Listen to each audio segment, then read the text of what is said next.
पंडित जी का आगमन हो गया। खाने पंडित जी रिटायर हो गए। मैंने आराम से करके आया तो मैंने कहा आ गई आवाज मुझे। श्री गणेशाय नमः। श्री सरस्वते नमः। श्री गुरु चरण कमलेभ्यो नमः। नमः परमहंसास्वादित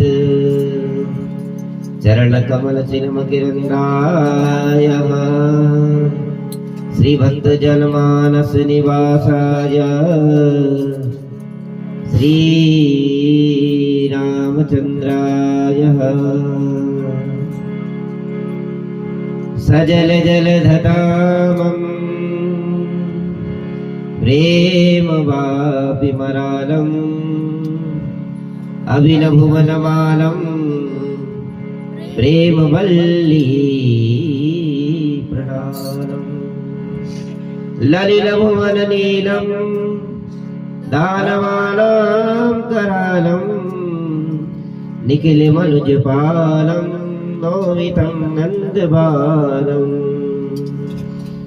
सृष्टो या सर्गरूपा जगद्वनविदो पालनीया च रौद्री शृङ्गारे चापि यस्या जगदमखिलं क्रीडनं व्यापराख्या पश्यन्ति मध्यमानो तदनु भगवती वैखरी वर्णरूपा शाश्वतवाचं प्रसन्नं विधिहरिगिरिसाराधिकालं करो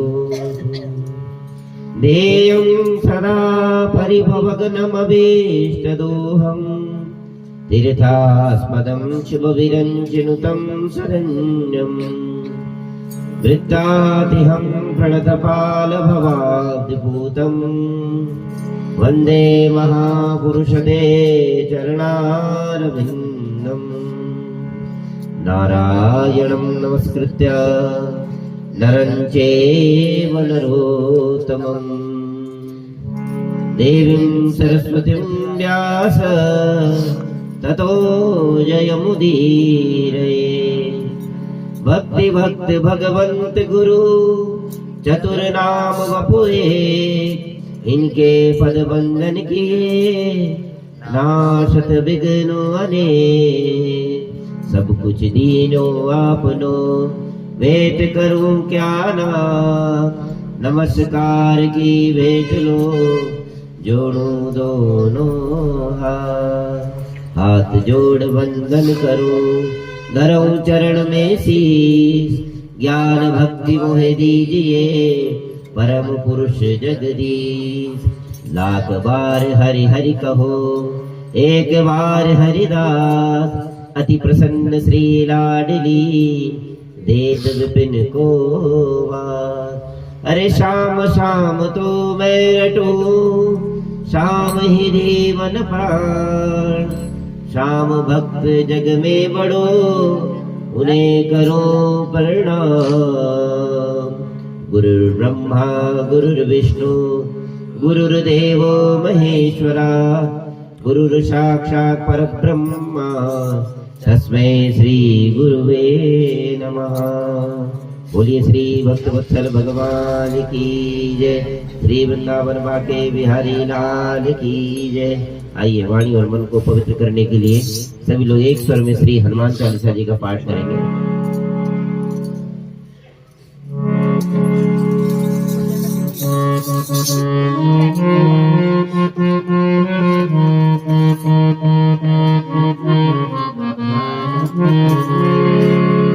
बोलिए हनुमंत लाल महाराज की जय।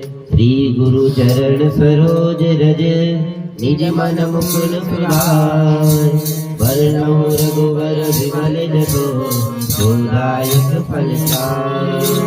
बुद्धिहीन तनु जानिके सुमिरो पवन कुमार सुमिरो पवन कुमार बल बुद्धि विद्या देहुनी हरऊ भगवान की। आज मेरा स्वर थोड़ा नीचे है इसलिए आपका स्वर ऊपर होना चाहिए। जय हनुमान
हनुमान छुड़ावे मन क्रम वचन ध्यान डोला बलराम तपस्वी राजा तिनके काज सकल तुम साजा और मनोरथ जो कोई लावे कोई अमित जीवन फल पावे चारों जुग पर ताप तुम्हारा हे सरसी जगत उजियारा साधु संत के तुम रखवारे असुर निकंदन राम दुआरे हर्ष से देवरी जी के लाता असवर दीन जानकी माता राम रसायन तुम्हारे माता और तुम्हारे वचन राम पावे धर्म धर्म के वितरा अंतकाल रघुबर पुर जाहि जन्म हरि भक्त कहाई देवता चित्त न धरि हनुमत से संकट कटे मिटे सब पीरा जो सुमिरे हनुमत बल बीरा जय जय जय हनुमान गोसाई कृपा करो गुरुदेव की नाई जो सतवार पाठ करे जो करे भक्ति महासुख जो यह बड़े हनुमान चालीसा होए तेज साथी गौरी तुलसीदास सदा हरि के की जय नाथ हृदय की जय नाथ हृदय महादेवा। वृंदावन रामचंद्र भगवान की पवन सुत हनुमान की श्री अयोध्या नाथ की पवन तनय संकट हरण मंगल मूर्ति राम लखन सीता सहित जय बसंतर भूत सियावर राम जय जय राम रे प्रभु राम कौशल्या सियावर राम जय जय राम सियापति रामचंद्र भगवान की जय पवन सुत हनुमान की मिठा बहुत है। नटवर नागर नंदा भदुरे मन गोविंदा नटवर नागर नंदा भदुरे मन राम सुंदर मुख चंद्रा भदुरे मन गोविंदा राम सुंदर मुख चंद्रा भदुरे मन नटवर तू ही नागर तू ही नटवर तू ही नागर तू ही बाल मुकुंदा भदुरे मन गोविंदा तू ही बाल मुकुंदा भदुरे मन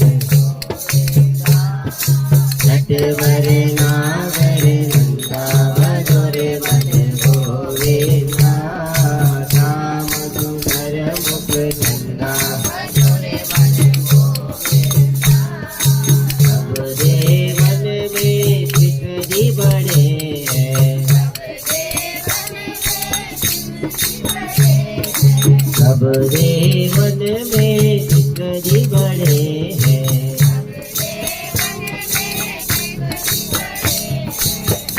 तारो बिच चंदा भदुरे मन गोविंदा तारो बिच चंदा भदुरे मन गोविंदा नटवर नागर नंदा भदुरे मन गोविंदा नटवर नागर नंदा भदुरे मन सब सखियन में राधा जी बड़ी है सब सखियन में राधा जी बड़ी है जो नदियों बिच गंगा भदुरे मन गोविंदा जो नदियों बिच गंगा भदुरे मन गोविंदा नटवर नागर नंदा भदुरे मन श्याम सुंदर मुख चंदा भदुरे मन वृंदावन की कुंज गलिन में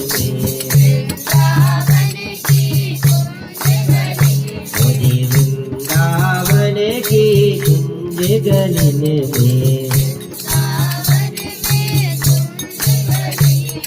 नाचत बाल मुकुंदा भदुरे मन गोविंदा नाचत बाल भदुरे मन गोविंदा नटवर नागर नंदा भदुरे मन गोविंदा प्रहलाद सुदामा प्यारे प्रहलाद सुदामा नरसिंह रूप धरंदा भदुरे मन गोविंदा नरसिंह रूप धरंदा भदुरे मन गोविंदा नटवर नागर नंदा भदुरे मन गोविंदा राम सुंदर मुख चंदा चंद्र सखी भजवाल कृष्ण सभी चंद्र सभी भजवाल कृष्ण आटत यम को कंदा भदुरे मन गोविंदा आटत यम को कंदा भदुरे मन गोविंदा नटवर नागर नंदा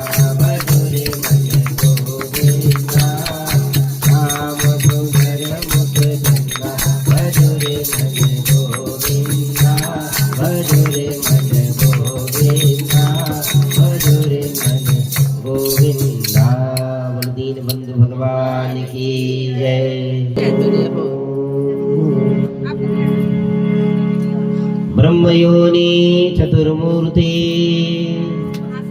वेद व्यासो पितामह अयंतम ब्रह्मलोकानां तस्मै श्री ब्रह्मणे नमः। कृष्णाय वासुदेवाय हरये परमात्मने प्रणतः क्लेशनाशाय श्री गोविंदाय नमो नमः। कथा प्रारंभ होते हैं, सुनो वीर हनुमान, श्री राम लक्ष्मण जानकी सदा करे कल्याण। अरे आते हैं जिस भाव से भक्तों में भगवान, अरे आप भी उस भाव से पधारिए श्रीमान। नंदनंदन श्री भगवान बाल कृष्ण लाल की वांगे प्रतिस्वरूपा श्री तुलसी शालिग्राम को अति प्रसन्न श्री कार्तिक महात्मा के इस अमृत बेला में सभी भक्तगणों का हार्दिक अभिनंदन और सभी को सबसे पहले दीपावली की बहुत बहुत शुभकामनाएं। आपके घर में भगवती पराम्बा गरुड़ वाहिनी लक्ष्मी सदा नारायण के साथ निवास करे, इसके साथ ही हमारी सबको यही शुभकामनाएं। गत वर्षों की भांति इस वर्ष भी कुछ विघ्नों के साथ कथा प्रारंभ हो रही है, कभी कुछ विघ्न कभी कुछ विघ्न। ठाकुर जी जीवन में कैसे कैसे लीला रचते हैं, ये लीला पुरुषोत्तम ही जानता है। तो जीवन में कभी भी किसी चीज से घबराना नहीं चाहिए। भगवान ही शक्ति को देने वाले हैं और भगवान ही मुक्ति को देने वाले हैं। इसलिए जीवन में बड़े बड़े कष्ट जीवन में आते हैं। यहाँ तो लोगों ने ठाकुर जी को नहीं छोड़ा, तो हम तो साधारण मनुष्य हैं। हमारे सीताराम जी को नहीं छोड़ा, भगवान का नाम भी रण छोड़ रख दिया, रण से भागने वाला। ठाकुर जी का एक नाम है रण छोड़। तो या तो लोगों ने भगवान को नहीं छोड़ा, हम तो साधारण मनुष्य हैं। इसलिए जीवन में सब चलता ही रहता है। ब्रह्मवाच है, ब्रह्मा जी कहते हैं, जो पुरुष का कार्तिक मास में प्रतिदिन पुरुषोक्त के मंत्र द्वारा पंचरात्र अगम में बिताई हुई विधि के अनुसार भगवान विष्णु का पूजन करता है। देखो रुद्राष्टाध्यायी में दूसरा अध्याय है पुरुषोक्त, ये भगवान विष्णु का है। इसमें 16 मंत्र तो ठाकुर जी को बहुत ही पसंद है। हम आपके यहाँ सत्यनारायण कथा करते हैं या विष्णु की पूजा करते हैं तो इन्हीं मंत्रों को बोलते हैं। हरि ओम सहस्रशीर्षः पुरुषः सहस्राक्षः सहस्रपादः शभो मिगुं सर्वतस्मिन्वात तत्तदसांगुलम महा। इसी तरह 16 मंत्र है ठाकुर जी, और भगवान को अति प्रसन्न है ये मंत्र। देखो श्लोक और मंत्र में फर्क है। जैसे गीता के आप पढ़ते हो ना, उसको श्लोक बोलते हैं और मंत्र बोलते हैं वेदोक्त। कहते वे मननात् त्रायते इति मंत्र। वही मंत्रों का संकीर्तन नहीं होता। गाना बजाना किसका है? भजनों का होता है। लोग क्या करते हैं, मंत्रों का ही भजन बना देते। ऐसा नहीं, मंत्र गोपनीय होते हैं। गायत्री मंत्र का ही लोग भजन बना देते हैं। गायत्री मंत्र अति गोपनीय है। महिलाओं के लिए और उन पुरुषों के लिए जिनका यज्ञोपवीत ना हो, उनके लिए तो बिल्कुल निषेध है। प्रणव का निषेध, प्रणव माने ओम का निषेध है। तो इन बातों को महिलाओं को ध्यान रखना चाहिए कि जो कार्तिक में कहा ओम नमो नारायण, क्या मंत्र बताया? ओम नमो नारायण। पर तुम ओम नमो नारायण ना बोले, क्या बोलो? सीधा नमो नारायण नमो नारायण नमो नारायण। आप लोग नमो नारायण भी बोलेंगे तब भी ठाकुर जी आपसे प्रसन्न हो जाएंगे। पर हाँ, जिसका यज्ञोपवीत हो रखा हो, जिसने गुरु दीक्षा ले रखी हो, जिसने ठाकुर जी को अपनी सारी इंद्रियां समर्पित कर रखी हो, वही प्रणव का अधिकारी है। प्रणव माने ओम का। साधारण मनुष्य इसका अधिकारी नहीं है। इसलिए इन बातों को ध्यान रखना। थोड़ा दूर दूर बैठे। तो कहने का मतलब मेरा यह है, इस मंत्र से श्री हरि की आराधना करनी चाहिए। वह दुख के नरक से मुक्त हो जाता है जो ठाकुर जी का इस नाम को लेता है। एक है द्वादशाक्षर मंत्र और एक है अष्टाक्षर मंत्र। द्वादशाक्षर मंत्र है ओम नमो भगवते वासुदेवाय। ये क्या है? द्वादशाक्षर मंत्र। द्वादश बोलते हैं 12 के लिए। द्वादश माने 12। इसमें 12 शब्द कही गए, 12 अक्षर है। ये भी भगवान को बहुत प्रिय है। इसी से ही परम भागवत ध्रुव जी ने ठाकुर जी को शीघ्र प्राप्त कर लिया था, मात्र 6 महीने में। और क्षत्रिय पुत्र थे, ब्राह्मण पुत्र नहीं थे। केवल गुरु मिले कौन? नारद जी। नारद जी ने एक ही कान में मंत्र फूका, बेटा बोले इसको जपते जा। और कठिनाई बोला कुछ विधि बता दो। बोला विधि क्या है? बस एक टाइम खाना, केवल इंद्रियों को संयम में रखना, बस जाओ सीधा मथुरा, जाओ मधुपुरी। मथुरा का नाम क्या है? मधुपुरी। हाँ, मधुरा में जाओ और केवल काया का पानी पीना। बोला केवल यमुना जी का जल पीना और जल मत पीना। ऐसा प्राणायाम चढ़ाया श्री ध्रुव जी महाराज ने कि सारे प्राणियों का प्राणायाम अवरुद्ध हो गया, प्राणवायु अवरुद्ध हो गई। सब लोग हाहाकार करने लगे। तब श्री नारद जी दौड़ लगाए, बोला प्रभु क्या कर रहे हो? तब ठाकुर जी ने क्या करा? बोला भाई मेरा भक्त मेरे में इतना समर्पित हो गया है कि उसने सारी प्राणवायु को अवरुद्ध कर दिया। तो ठीक ठाकुर जी गए और क्या करा? बोला भाई ये तो मुझे देख नहीं सकता। क्यों? इसके अंतःकरण में तो मैं ही निवास करता हूँ। ठाकुर जी ने लीला रची, अंदर से अपने को गायब कर दिया। तुम ध्यान लगा रहे और भगवान ने एकदम क्या कर दिया? तुम्हारा ध्यान बटा दिया, तो तुम्हारी आंख खुल जाएगी। ऐसे ही ध्रुव जी महाराज के साथ किया। जो अंतःकरण में ठाकुर जी थे, भगवान ने उनको हटा दिया। तुरंत ध्रुव जी महाराज की आंखें खुल गई। और प्रार्थना तो आती नहीं थी, क्योंकि संस्कृत तो पढ़ी ही नहीं थी, न प्रार्थना आती थी। केवल ठाकुर जी का क्या है? भजन मात्र से ही ठाकुर जी को प्राप्त करना। तो भक्ति में बड़ी शक्ति है। ये द्वादशाक्षर मंत्र और अष्टाक्षर मंत्र में बड़ी शक्ति है। तो इस मंत्र से श्री हरि की आराधना करने वाला कभी भी दुख को प्राप्त नहीं करता। इन बातों को ध्यान रखना चाहिए। कार्तिक में मनुष्य विष्णु सहस्त्र नाम का और गजेंद्र मोक्ष का पाठ कर लो। हिंदी में भी आता है। विष्णु सहस्त्र नाम में इतनी बड़ी शक्ति है कि असाध्य कर्म भी साध्य हो जाता है। और गजेंद्र मोक्ष, पहले पवन ने सुना दिया आपको कथा गजेंद्र मोक्ष की। गज और ग्रह की आ गई कथा। हाँ, गज और ग्रह की कथा सुना दी होगी आपको। तो ये गजेंद्र मोक्ष का पाठ भी ठाकुर जी को बहुत प्रिय है। का जो इनका पाठ कर लेता है वो सीधा भगवान के परम साकेत पहुंचा देते हैं भगवान। फिर उसका इस संसार में जन्म नहीं होता। सुव्रत में जो कार्तिक में रात्रि में पिछली प्रहर में भगवान की स्तुति का गान करता है, वे पितृ सहित श्वेत दीप में निवास करता है। आज अमावस्या है तो पितरों का ही समय प्रारंभ में चल रहा है। बोल पितृ देवताओं की जय। देखिए हमारे यहाँ शास्त्र में निवेदन एक नियम है कि पहले पितरों का पूजन होता है, तब भगवती पराम्बा लक्ष्मी और नारायण का पूजन होता है।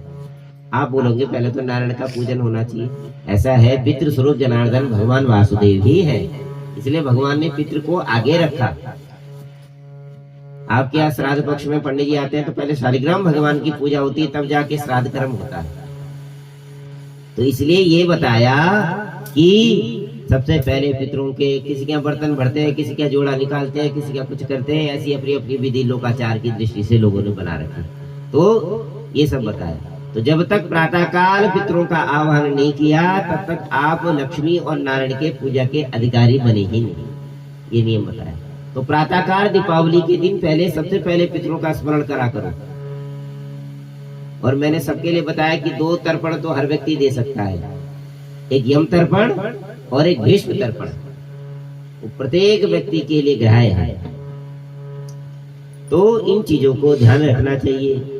जो कार्तिक में क्या है, ब्रह्म बेला में, ब्रह्म बेला चल रही है, इसमें ठाकुर जी के नाम का कीर्तन करता है, भगवान उससे अति प्रसन्न हो जाते हैं। कहा श्रावण के शुक्ल पक्ष में एकादशी तिथि पर शंख सूर्य दैत्य को मारा था तथा उस दिन से आरंभ करके भगवान 4 मास तक क्षीर सागर में शयन करते हैं, जिसको आप चौमासा बोलते हैं, चतुर्मास।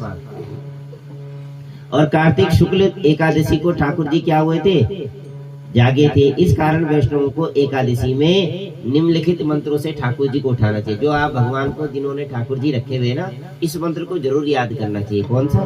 ध्यान से मेरे साथ बोलो। ओम उत्तिष्ठा तिष्ठ गोविंदा, उत्तिष्ठा तिष्ठ गोविंदा, उत्तिष्ठा गरुड़ध्वजा, उत्तिष्ठा गरुड़ध्वजा, उत्तिष्ठा कमलाकांता, त्रिलोक्या मंगला कुरु। हे गोविंद उठिए, उठिए हे गरुड़ध्वज, उठिए हे कमलाकांत, निद्रा का त्याग करके तीनों लोगों का मंगल कीजिए। इस प्रकार अपने ठाकुर जी को जगाना चाहिए। ऐसा कहकर प्रातः काल शंख और नगाड़े आदि बजाना चाहिए। इसलिए वाणी और वेणु मृदंग आदि से मधुर ध्वनि के साथ नृत्य गीत का आयोजन करना चाहिए। हे देवेश्वर श्री विष्णु को उठाकर उनका पूजन करें और सायंकाल में तुलसी की वैवाहिक विधि से संपन्न करके एकादशी को सदा ही पवित्र मानी। विशेषतः कार्तिक में एकादशी परम पुनीत मानी गई है। उत्तम बुद्धि वाला मनुष्य माता पिता की विधि पूर्वक पूजा करके, देखो सबसे पहले क्या बताया, बोला भाई तुम किसी भी व्रत के अधिकारी कब हुए, पहले माता पिता का पूजन करो, है ना। तो मातृदेवो भवा और पितृदेवो भवा, इस बात का ध्यान करना चाहिए, है ना। देखो जैसे आप महिलाएं अपने माजी पिताजी को सम्मान देते हैं, ऐसे सास ससुर को भी सम्मान देना है। माता पिता को सम्मान देने के साथ साथ, क्योंकि कन्यादान होने के बाद आपके 4 माता पिता हो जाते हैं। जोड़े में तो 2 बोलेंगे, व्यक्ति को 4 बोलेंगे, तुम बोलेगे 4 कैसे हो, है ना। जोड़े में 2 ही हुए, 2 पति की साइड के और 2 माँ जी की साइड के। तो कहने का मतलब इस बात होगा। तो ठाकुर जी बता रहे हैं सबसे पहले मातृदेवो भवा पितृदेवो भवा बोलना चाहिए। स्त्री के साथ विष्णु के प्रसाद का भक्षण करना चाहिए। जो इस प्रकार की विधि से द्वादशी का अनुष्ठान करते हैं वे मनुष्य उत्तम सुख को प्राप्त करके अंत में ठाकुर जी के परम पद के अधिकारी हो जाते हैं। जो मनुष्य द्वादशी तिथि में परम उत्तम पुण्य में महात्मा का पाठ करता है अथवा श्रवण करता है, वह उत्तम गति को प्राप्त कर देता है। इसलिए एकादशी कैसी होनी चाहिए, बोला द्वादशी युक्त एकादशी ठाकुर जी को बहुत प्रिय है। अब जी एकादशी वैसे इस बार जो है तुलसी विवाह में 1 तारीख को आ रही है, लेकिन वो 10वीं भेदा हो रही है। पंचांग में लिखा हुआ है तुलसी का पूजन उस दिन करें। अब उन्होंने अपने हिसाब से ठीक लिखा, लेकिन क्या होता है कई लोग तुमने देखा होगा तुलसी का विवाह सायंकाल की बेला में करते हैं। भाई 2 है ना, एक तो रात को विवाह होता है और एक क्या होता है दिन में भी होता है। तो कई लोग क्या है आलस्य के मारे क्या सुबह प्रातः काल इतना आयोजन, हम तो सुबह शुरू से आदत पड़ी हुई इतना आयोजन करने की, इतने साल हो गए करते करते, पर क्या होता है कि इतने लोग पहुंच ना पावे, तो इसलिए लोग क्या करते हैं 3-4 बजे शाम को उसका आयोजन करते हैं। तो कहा भाई हम किस समय करेंगे, जिस दिन हमारा व्रत होगा। हम तुलसी और शालिग्राम भगवान का विवाहिक विधि कब करेंगे, जिस दिन हमारा व्रत होगा। तो 2 तारीख को हमारा व्रत है, उस दिन 10वीं भेदा नहीं है। उस दिन भगवान के लिए द्वादशी युक्त एकादशी को जो ग्रहण कर लेता है और उसमें विवाहिक विधि को ग्रहण करता है, उससे मैं अति प्रसन्न हो जाता हूँ। पंचांग की गलती नहीं है, वो केवल समझने का खेल है। इसलिए इन बातों को ध्यान रखना चाहिए। जब मैं कार्तिक व्रत में उद्यापन का वर्णन करता हूँ, अब उद्यापन की विधि बता रहे हैं कि भाई कैसे कैसे उद्यापन करना चाहिए। जो सब पापों का नाश करने वाला है, व्रत का पालन करने वाला मनुष्य कार्तिक में शुक्ल चतुर्दशी को एकादशी की पूर्ति के लिए तो भगवान विष्णु की प्रीति के लिए उद्यापन करे। तुलसी के ऊपर एक सुंदर मंडप बनावे, उसमें केले के खंभे से 4 नाना प्रकार की धातुओं से विविध शोभा मंडप बनाकर चारों ओर दीपों की श्रेणी से सुंदर ढंग से उसको सजाए। फूलों का चबर लगाए और द्वारों पर प्रत्येक में मिट्टी के द्वारपाल बनाकर उनका पूजन करें। पहले आपने देखा होगा कई लोग आपके यहाँ हैं, उनका यहाँ मिट्टी पूजन होता है विवाह में। देखो मिट्टी पूजन का मतलब ये क्या है कि पृथ्वी भगवान विष्णु की पत्नी का नाम है, विष्णुपत्ने नमः, इसलिए मिट्टी का पूजन प्रशस्त माना गया है। गोबर और मिट्टी को मिला के चौका पूजा जाता था, उसके बाद ही वो किया जाता। अब कहते हैं चूल्हा पूजन कर दो। अब तो केवल ख्याले चूल्हा पूजन क्यों करते थे? हाँ, तो वो तो केवल खाली काम चलाने के लिए करते हैं ना। अब वो क्या है, केवल दिखाने के लिए, उसमें कुछ करते तो है नहीं। अब तो वैसे चूल्हे आ गए, तो कहने का मतलब है पहले उसमें अग्नि का आह्वान किया जाता था, उसी में सारा प्रसाद, सारा ही क्या है विवाह का सारा खाना उसी में बनता था। तो इसलिए कह रहे पहले मिट्टी का पूजन करो, फिर गोबर का पूजन करो, फिर लाओ, फिर चौके को लीपो और तब जाके उसमें भोजन बनता था। ये प्राचीन पद्धति है। अब तो गैस का जमाना आ गया, तो वो क्या करते हैं लोग, खाली बस नाम मात्र में। कभी पहले पंडित जी मिट्टी किस दिन लाए, तो पहले जब हम नए नए थे हम तो समझ ही नहीं पाए यार मिट्टी का चक्कर क्या है, ये क्या है। तो जब अध्ययन करा तब पता लगा कि ये मिट्टी अति पवित्र मानी गई है। मृतिका, क्या नाम है, मृतिका, हाँ, इसका बहुत ही बड़ा। तो इसलिए मिट्टी के द्वारपाल बना दो।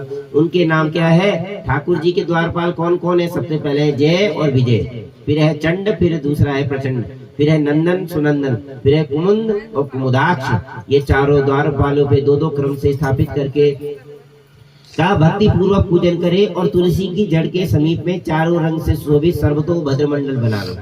उसके ऊपर पूर्ण पात्र पंच रत्न से युक्त कलश की स्थापना करके कलश के ऊपर शंख चक्र गदा धारण करने वाले भगवान विष्णु का पूजन करें। भक्ति पूर्वक उस तिथि में उपवास करें और रात्रि में गीत आयोजन करें। रात्रि को क्या करें, बोला जागरण करें। इसलिए मैं बार बार बोलता हूँ रात्रि में जागरण का बहुत बड़ा महत्व है। दिन में आप जो भी करो, अगर जिसने 2 पहर 3 पहर 4 पहर जागरण कर लिया तो आपको आपके व्रत का 100 गुना फल मिल जाएगा। इसलिए क्या है, तुमने देखा होगा कई महिलाएं, एक व्रत है जिसका नाम जो माता पार्वती ने रखा था, जिसका नाम है हरतालिका, है ना। हरतालिका तीज का नियम है, उसमें सोते ही नहीं, ना अंजल ग्रहण करते हैं और पूरे 24 घंटे। आप क्या होता है, हाँ, इनके यहाँ होता है। तो कई बिहार की महिलाएं हैं जो इसको रखते हैं। बाप रे बाप, इतनी बड़ी शक्ति। कह रहे जी परिवार वाले तो सो जाते हैं, पति बच्चे कहाँ मानते हैं। मैं भी रखती हूँ। हाँ, आप भी रखते हो। तो उसमें क्या है, पूरी रात भर भगवान शंकर की आराधना करना। मेरी बहन रखवा रही है। तो कहने का मतलब यह है अति गोपनीय वो है। माता पार्वती ने कहा भाई केवल मात्र धुआं पी के ही भगवान शंकर को प्रसन्न करा था। ऐसे भगवान शंकर ऐसे थोड़ी मिलते हैं किसी को। माता पार्वती ने कठोर तप किया संगन वन में सखियों के साथ। इसको बोलते हर, हर माने हरण करना, हर माने हरण करना। सखियां हरण करके पार्वती जी को ले गई थी और वहां पर जाके भगवान का व्रत किया। तब जाके भगवान भोलेनाथ खुश हुए और तब इस बात ये व्रत जो है सारे संसार में प्रसिद्ध हो गया। तो जिनको विवाह ना हो रहा हो उनको ये व्रत जरूर करना चाहिए। जो भगवान विष्णु के लिए जागरण करते हैं वो भगवान के परम पद के अधिकारी हो जाते हैं। फिर कहा जो सैकड़ों जन्म के पाप राशि से युक्त हो उसके बाद पूर्णमासी में एक सपत्नी सहित ब्राह्मण को भोजन करा दे और प्रातः काल स्नान करके देव पूजा कर दे और वेदी पर अग्नि की स्थापना करके और देव इति मंत्र से भगवान विष्णु की प्रीति के लिए क्या बताया। सबसे पहले सामग्री काय की बताई। सबसे पहला भाग होना चाहिए तिल का, उसका आधा भाग होना चाहिए जौ का, उसका आधा भाग होना चाहिए तंडुल, तंडुल माने चावल का, उसका आधा भाग होना चाहिए शक्कर का और उसका आधा भाग होना चाहिए घी का। ये है हवन सामग्री। अब आजकल ये पता नहीं मिक्स क्या चीज आने लगी, शास्त्रों में वही चीज बोला तिल मिश्रित सामग्री से भगवान का होम करे, क्योंकि तिल भगवान के पसीने से उत्पन्न हुए ना, इसलिए यहाँ पर ब्रह्मा जी ने कहा कि तिल से भगवान का होम करे। और होम की शेष विधि पूरे करने के बाद ब्राह्मण को दक्षिणा से प्रसन्न कर दे तथा द्वादशी तिथि में शयन कर से उठाएं और त्रयोदशी में देवताओं से गले मिले। चतुर्दशी को ठाकुर जी का दर्शन हुआ, पूजन किया, इसलिए उस तिथि में भगवान की पूजा करनी विशेष फलदायिनी मांगी। गुरु की आज्ञा से भगवान विष्णु की स्वर्णमयी प्रतिमा का पूजन करें। देखो ऐसा है जिनके घर में स्वर्ण की प्रतिमा ना हो,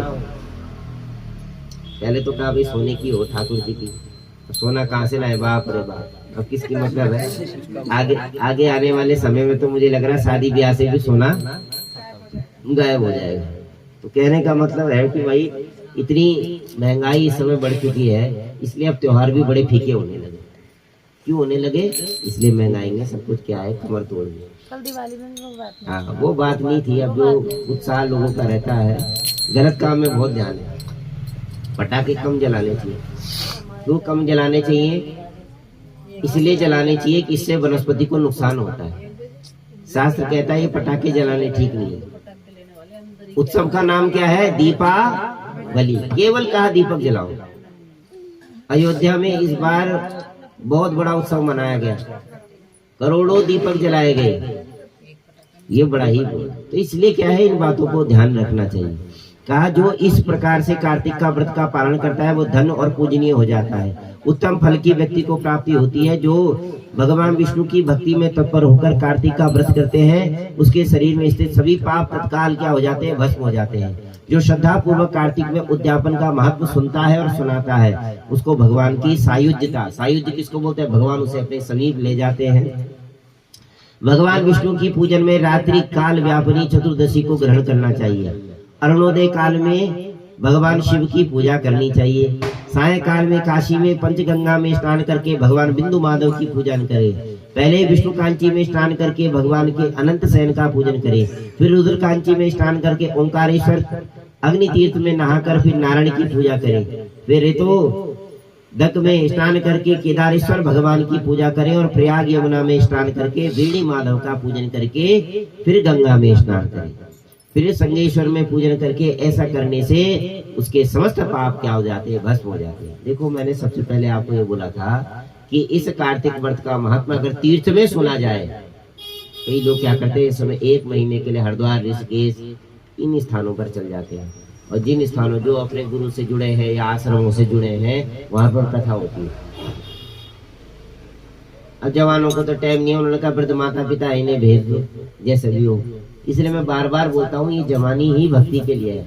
वृद्धावस्था में तो शरीर साथ देता ही नहीं, सड़ा हुआ फल, क्योंकि वृद्धावस्था ठीक बोले, वृद्धावस्था में हुई ही ऐसी जाता है। अब तो जवान जवान भी ऐसी हो रहे, बूढ़ों की क्या बात, बूढ़े तो बिल्कुल ठीक है, जवान जवान ही ऐसे होते। कहने का मतलब यह है ठाकुर जी को जवानी का पुष्प चढ़ाओ, बुढ़ापे का मुरझाया हुआ फूल चढ़ाने का कोई लाभ नहीं। बुढ़ापे में तो भक्ति सुदृढ़ हो जाती है, फिर कोई करने की व्यवस्था वो नहीं होती। कार्तिक में शुक्ल पक्ष में जो अंतिम तिथि में पूर्णमयी तिथि है, त्रयोदशी चतुर्दशी और पूर्णिमा, ये 3 तिथियां कौन सी, जो तुलसी विवाह के बाद आती है, ये बहुत ही सुंदर बताइए। कई लोग क्या करते हैं पूरे महीने नहीं आती है, तुलसी विवाह के बाद 5 दिन का है तो 5 दिन नहीं बोले तो ठाकुर जी ने और कम कर दिया, बोला 3 दिन तो आ जाओ। बोला 3 ही दिन तुम कथा सुन लो, तब भी भगवान कह रहे हैं खुश हो जाएंगे, उसके समस्त पापों का नाश हो जाएगा और भगवान उसे पुण्य फल की प्राप्ति। त्रयोदशी में समस्त वेद जानकर प्राणियों को पवित्र करते हैं। चतुर्दशी में यज्ञ देवता जी को पावन करते हैं और पूर्णमासी में भगवान विष्णु के अधिष्ठाते संपूर्ण श्रेष्ठ तीर्थ घाती क्या ब्रह्म घाती शराबी सब पापों सभी पापी क्या इससे शुद्ध हो जाते हैं जो भगवान की शरणागति करता है। जो गृहस्थ उत 3 तिथियों में ब्राह्मण कुटुंब का भोजन कराता है वह समस्त पितरों का उद्धार कर देता है। ये 3 तिथियां बहुत ही भगवान को बहुत प्रिय है, इसलिए इसमें सावधान होकर पूजा करनी चाहिए। जो कार्तिक में अंतिम 3 तिथियों में गीता का पाठ करता है उसे प्रतिदिन अश्वमेध यज्ञ का फल प्राप्त होता है। जो उक्त तिथियों में विष्णु सहस्त्र नाम का पाठ करते हैं वह जल में कमल के पत्तों की भांति पापों से कभी लिप्त नहीं रहता। तुमने देखा होगा कमल कहाँ रहता है, कीचड़ में, और कैसा है बाहर कितना सुंदर होता है, कीचड़ कहाँ है, नीचे। इसलिए पापी के क्या है पाप सब नीचे रहते हैं और वो ऊपर खिलता रहता है। वैसे ही का मनुष्य भी परम पवित्र हो जाता है। इसलिए अंतिम 3 तिथियों में सब पूर्ण किए उदय हो जाता है। पूर्णमासी का तो तुम्हें पता ही है बहुत बड़ा महत्व है। पूर्णमासी को प्रातःकाल उठकर शौच आदि से निवृत्त होकर नित्य कर्म में समाप्ति पर भगवान विष्णु का पूजन करें और बगीचे में घर में भगवत द्वार पर पुरुष कार्तिक पूर्णिमा के दिन मंडप बनाए, उसमें केले के खंबे लगाए और केले के खंबे लगाकर आम और पीपल के पत्तों से बंदवार बना दें। उख के डंडे से, उख किसको बोलते हैं, उख गन्ने को, हाँ ये भी पता होना चाहिए, ऊख बोलते हैं गन्ने को, है गन्ने का मंडप बनाए और विचित्र वस्त्रों से मंडप पे अलंकृत करके उसमें भगवान विष्णु को स्थापित करें। जिनके घर में शालिग्राम जी हो शालिग्राम जी रखे, जिनके घर में ठाकुर जी हो ठाकुर जी रखे, नहीं तो कलश की स्थापना कर दे। ये कथा आपने सत्यनारायण कथा में सुननी रखा। पवित्र चतुर शांत ईशा रहित साधु दयालु उक्त वक्ता श्रेष्ठ बुद्धि वाले पुराण विद्वान को ही इसका अधिकार है। कहा पवित्र कथा कहें और पौराणिक विद्वान द्वारा व्यास आसन पर बैठे हुए तब से लेकर उस प्रसंग की समाप्ति होने तक किसी को नमस्कार न करें। देखो एक चीज मैं आपको ध्यान रखूं, बहुत बड़ी बात यहाँ बताई। जब भी आपके घर में सत्यनारायण कथा हो ना, तो जब आप आसन में बैठ के तब आपको ना तो किसी के पैर छूने की जरूरत है, क्योंकि ठाकुर जी सर्वोपरि है, तो इसलिए दूसरे आदमी के पैर आपको छूने नहीं चाहिए।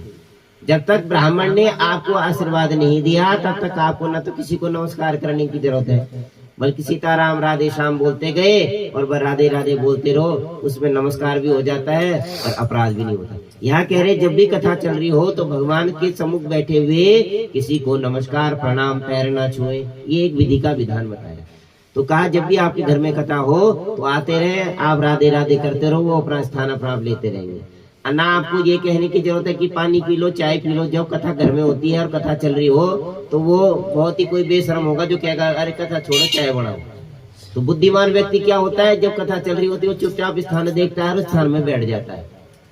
बुद्धिमान व्यक्ति क्या है, जब किसी के घर में कथा चल रही हो ये नहीं बोलता मैं आ गया जी मुझे पानी पिलाओ चाय पिलाओ। बुद्धिमान व्यक्ति वही होता है जब कथा सत्संग चल रही हो तो अपना स्थान देख के वहां पर बैठ जाता है।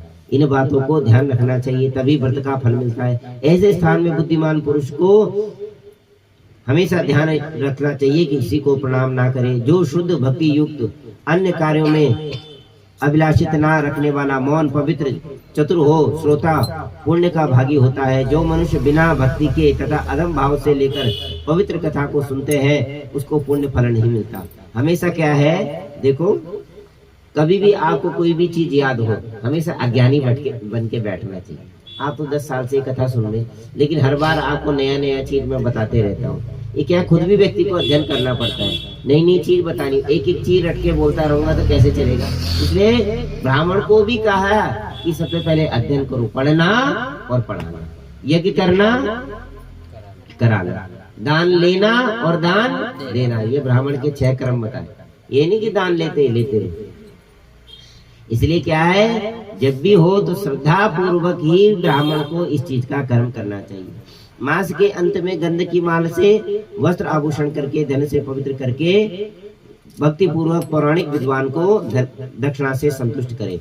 जो वो कोटि कल्प तक अधिक काल तक ब्रह्मलोक में निवास करता है। जो पुराणिक विद्वान के बैठने के लिए कम्बल, सबसे पहले क्या आसन का बहुत बड़ा महत्व है। मृग चर्म, मृग किसको बोलते हैं, हिरन को, और चर्म बोलते हैं उसकी खाल को। अरब तो लाना बहुत मुश्किल है ना, हमारे गांव में तो अभी भी दादाजी का रखा हुआ। बोला तुम लाओगे कहीं से तो जेल में चले जाओगे, कहाँ से लाना। हाँ बहुत गर्म होता है, तुम्हें कम्बल की भी जरूरत नहीं। कहते उसमें बहुत आसन शुद्धि हो जाती है। हमारा दादाजी का आज भी रखा हुआ, बहुत प्राचीन, कई साल 150 साल से दादाजी के भी पिताजी का वो आसन है। तो दादी ने आज तक संभाल रखा। उसमें जब भी पूजा होती है तो पंडित जी को वही आसन हम लोग देते हैं। जब भी हम 3 साल में 2 साल में, जब भी तुमने देखा होगा पंडित जी गढ़वाल जा रखे, हम भी अपने पौराणिक स्थान में जाके पाठ कराते हैं। तो देवी की पूजा करने से ही नारायण खुश हो जाते हैं। इसलिए देवी की पूजा का बहुत बड़ा महत्व है। कहते हैं कोई भी काम करो अगर देवी प्रसन्न होगी तो वो कार्य सिद्ध हो जाता है। राम जी ने भी जब लड़ाई करनी थी तो पहली भगवती पराम्बा का ध्यान करा। किसके साथ, उमापति महादेव के साथ, है ना। तो जब तक कहा महादेव और भवानी की कृपा नहीं हुई कोई भी कार्य संपन्न नहीं होगा। इसलिए कहा उमापति महादेव की जय। इसलिए दोनों का नाम लेना बहुत जरूरी है। ये कार्तिक महत्व सब रोगों का, संपूर्ण पापों का नाश करने वाला है। जो मनुष्य इस महात्मा को भक्ति पूर्वक पढ़ता है, जो सुनाता है, वे सब पापों से मुक्त हो जाते हैं। तीनों लोकों में इसके बराबर कोई नहीं। पर जिसकी बुद्धि खोटी होती है वो हमेशा टीका टिप्पणी ही करता रहता है। कहा जिसकी बुद्धि खोटी है, जिसको इसका ज्ञान नहीं है, उन्हें क्या करते रहते हैं, ढोलक बजाते रहते हैं, गाना गाते रहते हैं, सुबह जाते रहते हैं, डिस्टर्ब करते रहते हैं। वो कहा भाई जिसकी बुद्धि खोटी हो, श्रद्धाहीन हो, वो मनुष्य महात्मा नहीं सुन सकता। जिसपे भगवान की कृपा होती है वही यहाँ तक पहुँच सकता है। बिना भगवान की कृपा के आप कथा में पहुंच ही नहीं सकते। आपकी नींद तब खुलेगी जब कथा पारायण हो जाएगी। इसलिए अंतःकरण में सोते हुए भगवान बोला भाई उठा देना प्रातः काल। हम तो रोज यही बोल के सोते हैं भाई समय पे उठा देना। अपना साधन तो रखना ही चाहिए है। अब देखो परिवार में आजकल मैंने तो ये देखा हुआ 12 तो सबके घर में बसते हैं, 11-12 बहुत मामूली बात हो गई। क्यों, सबके खाने का टाइम नहीं है। कभी कोई खा रहा, कभी देखो पहले की पद्धति ऐसी है, सारा परिवार एक साथ बैठ के भोजन करता था। उसमें माताओं को भी बढ़िया रहता है, एक साथ सबने बैठ के पा लिया, उसके बाद फिर बढ़ता है। अब कभी कोई लड़का आ रहा, कभी कोई लड़का आ रहा, कभी फिर गर्म करो, फिर वो करो, गैस कहाँ से चलेगी। इसलिए कहा सब लोग एक स्थान पर बैठ के एक साथ पूजा करते थे और एक साथ ही भोजन करते। इसका बहुत ही बड़ा महत्व है, शास्त्र में ये बात बताई। तो जिसकी बुद्धि खोटी हो उसको महत्व का फल नहीं सुनाना चाहिए। सूत जी कहते हैं ब्रह्मा जी के मुख से इस प्रकार कार्तिक का महत्व सुनकर नारद जी प्रेम से मग्न हो गए और उन्होंने ब्रह्मा जी को बारंबार प्रणाम करके स्वेच्छानुसार वहां से चले गए। बोल श्री भक्तवत्सल भगवान की।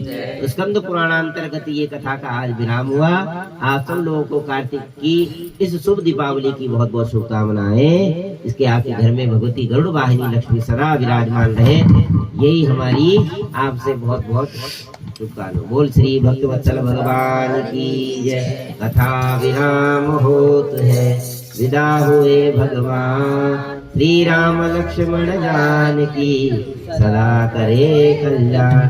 सियापति राम जय जय राम।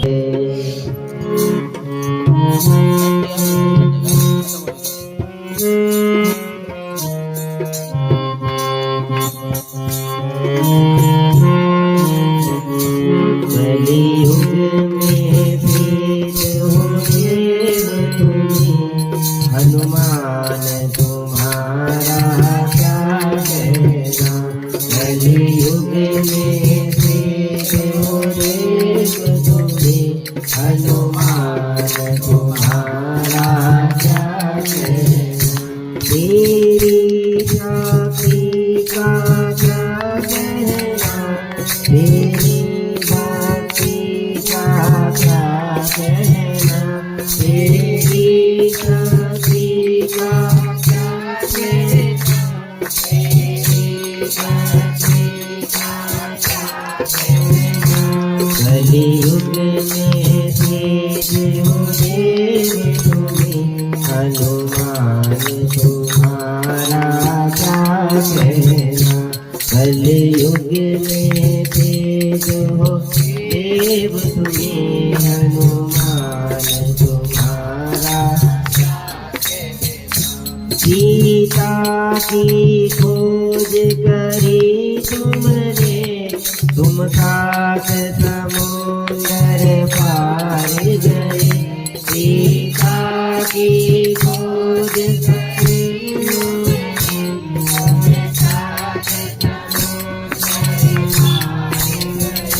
लंका को किया समसान प्रभु, बलवान तुम्हारा क्या कहना।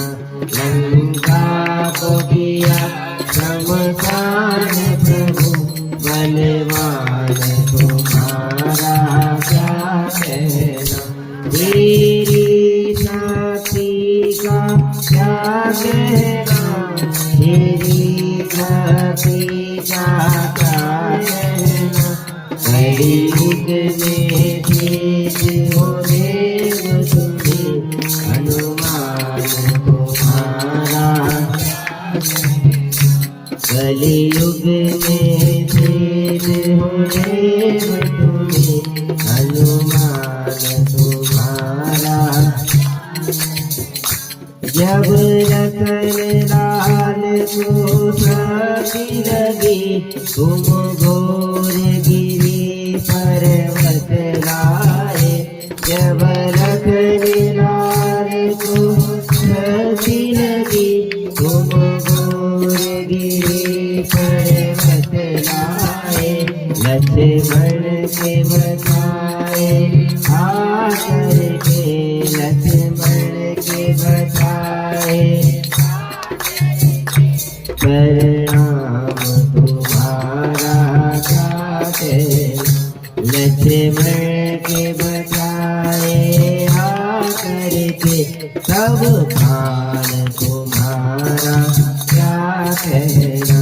तेरी सखी का क्या कहना, तेरी भक्ति का क्या कहना। कलियुग में तेज हो देव तुम्हें हनुमान तुम्हारा क्या कहना। कलियुग में तेज हो देव तुम्हें हनुमान तुम्हारा। तुम भक्त शिरोमणि हो जग में, शिरोमणि हो जग में, तुम भक्त शिरोमणि हो जग में, तुम वीर शिरोमणि हो जग में। तेरे रोम रोम में बसे हैं, मेरे रोम रोम में बसे हैं, सिया राम तुम्हारा क्या कहना। तेरे रोम रोम में बसे हैं, सिया राम तुम्हारा क्या कहना। तेरी शक्ति का तेरी भक्ति का क्या कहना। कलियुग में तेज हो देव तुम्हें, हनुमान तुम्हारा क्या कहना। हनुमान तुम्हारा क्या कहना। हनुमान तुम्हारा क्या कहना। दीन बंधु भगवान की जय। पात्रों भेदे भद्रकाली नमोस्तुते। सभी लोग अपने स्थान से चले जाएं। ओम जय जगदीश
वृंदा महारानी की जय।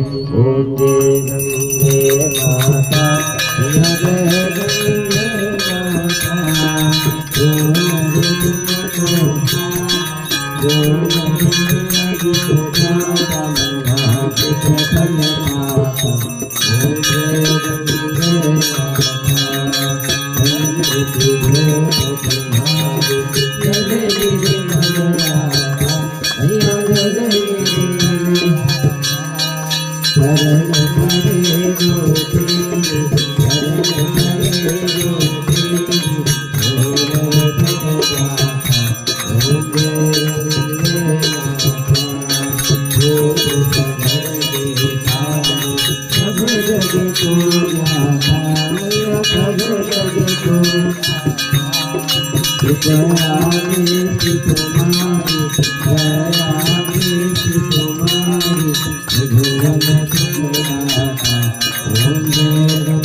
जमुना महारानी की, वृंदा महारानी की, वृंदा महारानी नमो नमः। रानी मेरी श्यामा प्यारी, मेरे दरिया सगावे, मेरी महलों वाली, मेरी श्यामा रानी, हर की रानी, चलो ब्रह्म दिए जाए, श्री कृष्ण भी आए, मैं तुमको आई, मैं तुमसी भी रानी, मेरे राम जी का तेरा, मेरे राम जी की जाति, नमो नमः कट जाए राशि, नमो नमः चंदा महारानी, नमो नमः हरकी पतरानी, नमो नमः वृंदा महारानी की जय। आइए थोड़ा हनुमान जी की भी आज थोड़ा सा आरती करवा। उमारती की जय हनुमान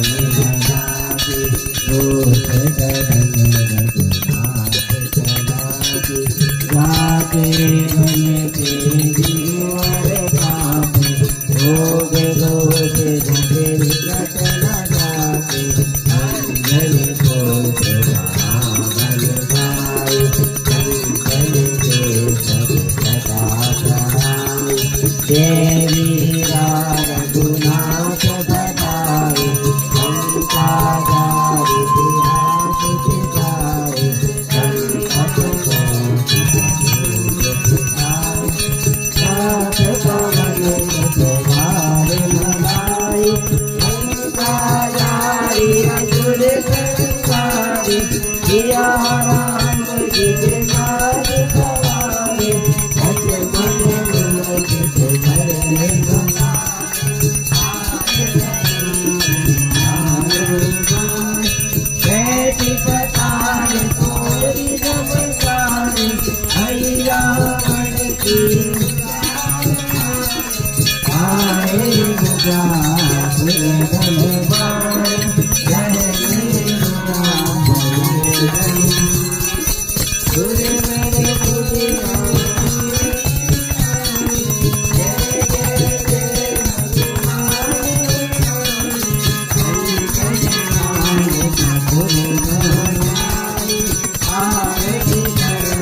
की जय। सियावर रामचंद्र भगवान की जय। बोलिए गणेश महाराज की जय। जगदम्बा मैया की जय। असुतोष भगवान शिव शंकर की जय। तुमेव माता दुर्गा तुमेव बंधु तुमेव वेदानंदं तुमेव सर्वं कर्पूर गौरं करुणावतारं संसारसारं निर्गेन्द्रनाथं सदा वसन्तं हृदयारविन्दे भवं भवानी चैतं नमामि लीलामयं मधुको मनागं सीता समारोह समामवागं महाकाले नमामि रामं श्रीराम राम नारायणं कृष्णामोदं वासुदेवं श्रीराम माधवं गोपिका वल्लभं जानकी नायकं श्रीरामचन्द्रं हरे राम राम राम हरे हरे हरे कृष्णा कृष्णा कृष्णा हरे हरे राम राम हरे हरे हरे कृष्णा कृष्णा कृष्णा हरे हरे। रामचंद्र भगवान की जय। बोल गणेश महाराज की जय। बोल राम राम राम राम गो राम राम तीन राम राम चार राम राम पाँच राम राम छः राम राम सात राम राम आठ राम राम नौ राम राम 10 राम राम 11 राम राम 12 राम राम 13 राम राम 14 राम राम 15 राम राम 16 राम राम 17 राम राम 19 राम राम 20 राम राम 21 राम राम 22 राम राम 23 राम राम 24 राम राम 25 राम राम 26 राम राम 27 राम राम 28 राम राम 29 राम राम 30 राम राम 31 राम राम 32 राम राम 33 राम राम 34 राम राम 35 राम राम 36 राम राम 37 राम राम 38 राम राम 40 राम राम 40 राम राम 40 राम राम 42 राम राम 43 राम राम 44 राम राम 45 राम राम 46 राम राम 47 राम राम 48 राम राम 49 राम राम 50 राम राम 51 राम राम 52 राम राम 53 राम राम 54 राम राम 55 राम राम 56 राम राम 57 राम राम 58 राम राम 59 राम राम 60 राम राम 61 राम राम 62 राम राम 63 राम राम 64 राम राम 65 राम राम 66 राम राम 67 राम राम 68 राम राम 69 राम राम 70 राम राम 71 राम राम 72 राम राम 73 राम राम 74 राम राम 75 राम राम 76 राम राम 77 राम राम 78 राम राम 80 राम राम 81 राम राम 82 राम राम 83 राम राम 84 राम राम 85 राम राम 86 राम राम 87 राम राम 88 राम राम 89 राम राम 90 राम राम 91 राम राम 92 राम राम 93 राम राम 94 राम राम 95 राम राम 96 राम राम 97 राम राम 98 राम राम 99 राम राम 100 राम राम 1 राम राम 2 राम राम 3 राम राम 4 राम राम 5 राम राम 6 राम राम 7 राम राम 1। रामचंद्र भगवान की बोल गणेश महाराज की जगदम्बा मैया की आशुतोष भगवान शिव शंकर की सच्चे दरबार की गौ माता की गंगे मैया की उत्तराखंड धाम की बद्री विशाल भगवान की केदारेश्वर महादेव की बालाजी सरकार की शनिश्चर महाराज की पितृ देवताओं की इष्ट देवताओं की जगन्नाथ भगवान की जय जगन्नाथ भगवान की जगन्नाथ भगवान की जय महाकाल जय महाकाल जय महाकाल भैरव बाबा की यमुना महारानी की वृंदा महारानी की रुक्मिणी मैया की सतवा मैया की पितृ देवताओं की इष्ट देवताओं की लक्ष्मी नारायण भगवान की रामचंद्र भगवान की पवन सुत हनुमान की माता सीता की माता जानवी की परम भागवत अमरीश जी महाराज की परम भागवत ध्रुव जी महाराज की परम भागवत प्रहलाद जी महाराज की व्यासनंदन भगवान की खाटू नरेश की भक्तवत्सल भगवान की श्री वृंदावन माँ के बिहारी लाल की कार्तिक महात्मा की तुलसी शालिग्राम भगवान की श्रीमन लक्ष्मी नारायण भगवान की दीपावली उत्सव की नमः पार्वती पते हर हर महादेव शंभो जय जय श्री राधे जय जय श्री राधे जय जय श्री राधे।